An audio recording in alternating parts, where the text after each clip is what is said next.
Let's talk a little more about the deaths of those Red Crescent workers in Gaza. Tommaso Della Longa is spokesperson and manager of the media unit at the International Federation of Red Cross and Red Crescent Societies. Thank you for coming on the programme. How are you and your team feeling? So, thanks a lot for having me today. Well, we are feeling, we are still under shock, and let me first show our solidarity, thoughts and condolences to the colleagues of Palestine Red Crescent, their families, their beloved. Of course, it's shocking because our protecting emblem, the Red Cross and Red Crescent, should protect our women and men everywhere in the world, of course in conflict areas, but sadly this didn't happen. We heard that from our correspondent that Israel is looking into the incident. Have you had any response from Israeli forces?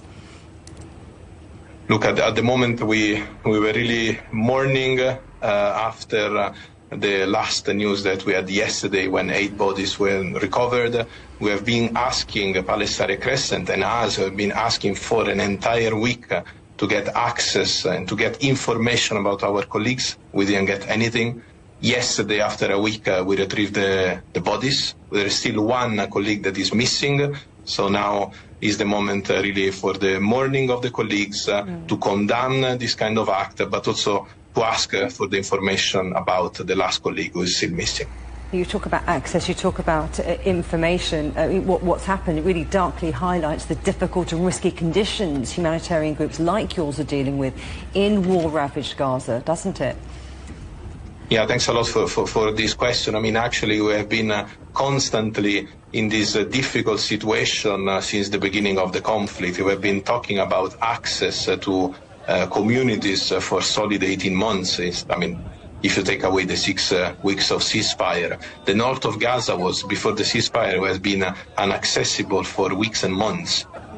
So this is exactly what happened again and again. The point here is this is the deadly incident attack on the Red Cross Red Crescent colleagues, the worst since 2017. Of course, this is unacceptable, but sadly the number now arrives to 30 colleagues of Palestine Red Crescent have been killed since the beginning of the conflict. And these people, I just want to say for the people who are listening, these people are, yes, humanitarian workers, but also fathers. They have children, they have a wife, friends.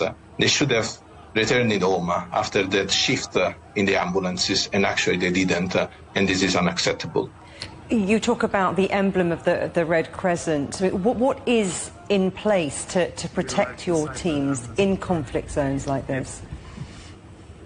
You know, well, there are different protocols. Of course, I have to admit that sadly Palestine Red Crescent colleagues, as well as the Magen David Adom in Israel colleagues, have an expertise, sadly, in working in conflict area, because it's not the first time.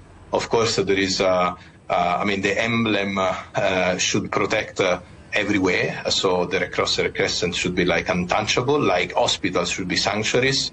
Red Cross premises, the GPS coordinates are shared with the parties of the conflict, as well as other premises. I'm thinking about UN premises.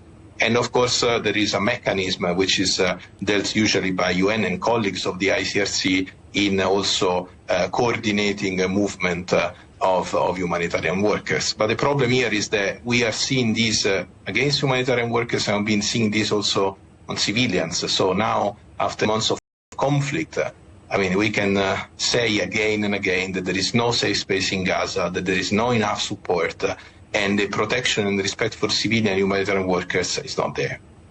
Tommaso Della Longa, the Federation of Red Cross and Red Crescent Societies, thank you very much.